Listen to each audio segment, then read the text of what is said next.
how to spot the next property hotspot before anyone else. So many people that I speak to, they're worried about the market being saturated. I should have got involved 10 years ago. How can I get in there first? Well, that's what today's video is going to help with. If that is you, by the way, just don't allow mindset to get in your way. You know, Dr. Demartini says the skill set without the mindset will leave you upset. And I'd even go a step further and say sometimes mindset and the way you think about everything gives you analysis paralysis. It stops you taking any action in the first place. Now, by the way, if you can't overcome that and you're genuinely so concerned about your other properties, then that's where I can help you. So a little plug here. If you have got money, you want to invest, you're concerned and you want somebody else to take the strain away for the first couple, I will do that for you. Put APG in the comments and I'll help you start that portfolio build. It's worth saying I'm not sure it's really a right or wrong location a lot of the time. People obsess with it. Should I invest in Nottingham? Should I invest in Leeds? Should I invest in Manchester? What about the Southeast? Well, a lot of it's going to depend on your financial ability. You know, if you're investing in the Southeast in Kent, for example, you will need hundreds of thousands probably per property. If you're investing in Leeds, 100 grand will just about get you 2 properties. 110 grand ideally, by the way. But it's really going to depend on a lot. But in the UK cities, you need to think logically. So just step out a little bit. Don't obsess about all of the data. Just think, where are most people? Well, I don't know, London, Newcastle, Manchester, Liverpool, and of course Leeds. Some of the most major cities in the UK. You could also say Birmingham. And then you might go, well, I don't have hundreds of thousands, so Birmingham and London are out. Well, now it's going to be Newcastle, Leeds, Liverpool, or Manchester. And then you apply more logic. So here's a little logic. Where are they on the cycle? Like, I always ask myself, how many cranes are in the air? And how long have they been there? 2 questions there. So if I look at Leeds and Manchester, for example, there's a lot of cranes in both areas. However, the cranes in Manchester have been there for about 10 to 12 years. Let's say 10 years. In Leeds, the amount of cranes that are there has really been for the last 5 years. I know that's a bit of a weird way of thinking about it, but what it shows me is Leeds is 5 years behind Manchester. Just as a rough thing, where you're thinking, well, does that make Leeds better or worse than Manchester? Well, in my opinion, what I would then do is look at the average capital growth in both areas over the last 10 years. And what you will see is Leeds has been going like that and Manchester has gone like that. What that tells me is that Manchester is later in the cycle versus Leeds. So I would say Leeds is exactly what Manchester was 5 years ago. It's why almost all of my properties and my clients' properties are in the Leeds and West Yorkshire region. So before we go into deep dive data analysis, sometimes it's just like, well, I'm a human being, you're a human being, what do we see? So the thing that I do want to say about that is just think logically how many people go there. And by the way, you can go to the town and actually see it, see the city, how many people are coming in from trains, etc. Or you can Google it, the population, how many visitors they get.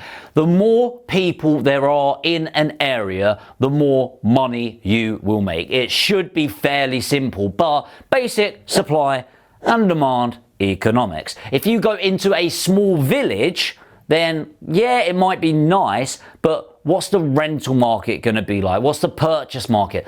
Probably not as high as you would think. So, common sense, number 1. Then what you've got is something called trickle-down economy. If you've got those major hubs, say for example in Manchester, if I were to go with Manchester, I actually wouldn't go for Manchester and the Central Belt because I believe it is very close to its peak. It might have another 2 or 3 years. So what happens in those situations? Well, think about your area, again logically. So I'm originally from Dartford, down south, and then what happened in Dartford is the prices shot up drastically. I mean, like doubled in about 7 years, which is crazy growth, right? But why did that happen? Not a lot to do with Dartford, a lot to do with London. When so much money goes into a city centre, it stops being affordable for the average person. What that means is more and more and more and more and more, the area becomes about private rental. So what if you see an area, you can look at Street Check for this, you'll see ownership starting to go, owner-occupiers start to go down, and private rentals start going up. And that's because it becomes more of a renter's market. And if you look at Manchester, you'll see that a lot. Entire blocks of apartments sold to investors that are renting out the property. The reason that's important, by the way, is what happens then is people start moving outside. So the satellite towns. So in Leeds, you've got Wakefield, Huddersfield, Halifax, Castleford, Pontefract, other areas that's not coming to my mind. All of these areas where the values have shot up massively, not really to do with the areas in all cases, but more to do with the area that it's surrounding. The next thing is, I can't believe I'm saying this, listen to what the government says. Controversial thought maybe. So what I mean by that is the budget. Okay, yes, it's friggin' boring and often communicated by somebody even more fucking boring. But the point is, the information in there gives an indication of what's about to happen. I'm not saying believe the government will actually follow through on it, by the way. But the point is, investments don't actually work on fact a lot of the time. It does work on people's opinion. For example, if I told you, think about your area that you live in. If I told you as a politician, by the way, I'm about to invest £100 million into infrastructure in your area, what do you think it means? Well, it means that if I actually do it, loads more jobs, loads more growth around. But even the fact I've said I'm going to do it publicly, there will be more people that buy in there. So let me give an example. In the recent budget, they announced 12 investment zones. And I don't really know what shape this is going to take in the UK, but they're talking about mitigated taxes, for example. That's a really interesting one. Now, in the UK, one thing we all love doing is paying taxes, right? No. So if there's an investment zone where you could go live in this area and work your job, which a lot more are remote or hybrid right now, and it's going to reduce your tax bill a little, more people will go there. What does that mean? Well, two things. Number one, more demand for the supply of property, but also more spend in the area, because people that save on their taxes, they don't just suddenly go, oh, I'll pocket that and keep it. No, they spend it.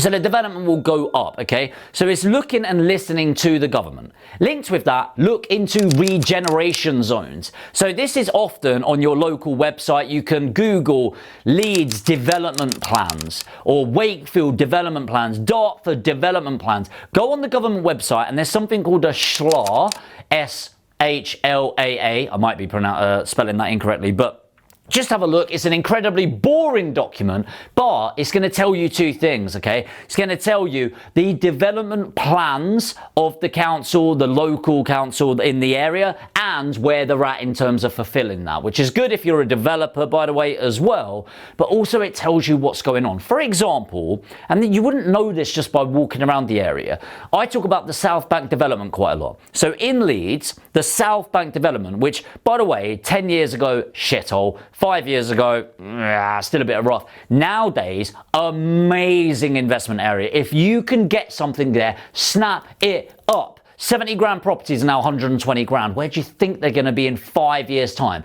So what is the South Bank development? Well, it is 320 football pitches. Football pitches worth of residential development owned by the banks and pension companies, right? But that's not the point. They are spending billions. I don't know if bajillion is a number, but that's how much is getting invested in this. Billions getting invested. This is the second biggest residential development in Europe. Think logically, what is that going to do? Well, it's going to have jobs coming in. They will be flying people around the world to do that much development. Hotels packed out, great for service accommodation. Rentals of buy-to-lets are going to be packed out because they're having to rent them out. Logistics, hospitals, ice rinks, cinemas, parks, everything. This is a 20-year development. What do you think's going to happen to my 120 grand buy-to-let property over the next 10 to 15 years when there's that much development going in the area? Unless you're a fucking idiot, you'd say it's going up, all right? Regeneration in the area means added value to the area, means added value to your potential tenant, which means added value in the rent that they're going to pay you, which means added demand for the property, which means more money for you. The final one I want to mention is amenities, or amenities if you're American. So you want to look at what's going on in the area. So I always think, how long is it going to take me to walk to get some milk in the morning? I know that's such a weird thing, but when you're a tenant renting somewhere, that's some of the things. Like, where's the local shop? But not only that, what is the local shop? For example, Waitrose. I said this a few years back and I got reminded of it just earlier. If there's a Waitrose that goes in your area, over the next 5 years, statistically, the prices of the properties over a 5-year period are going to go up 25% higher than the rest of the UK. Imagine owning Waitrose and thinking, just by my presence, the value of everything goes up. Because think about it. Who shops at Waitrose? Middle-class individuals doing well for themselves. So when people go out of their way. So when there's a Waitrose, everything goes up around it. In Dartford, a Waitrose opened and then shut down a couple of years later. Says a lot, right? So when there's a Waitrose, great amenities to have in there. How long does it take you to walk to a bus stop or a train station? Where's the local hospital? How long does it take you to get onto an A road or the motorway? All of these things, you think, well, what does that mean about money? Well, it means it's a better experience to live there. Just think logically. It is a better experience to live there. When something is a better experience, more people want it. Different calibers of individuals want it. And the more demand that there is, i.e., if you've got 5 people wanting to live in your one property, or you've got 20 people wanting to live into one property, what is the situation that's going to get you more rent? Obviously, when 20 people are looking for it. And the same comes when people want to buy. If you list your property for sale, there's 5 people bidding for it, or 20 people bidding, what situation are you going to actually get more money? Well, when there's 20 people.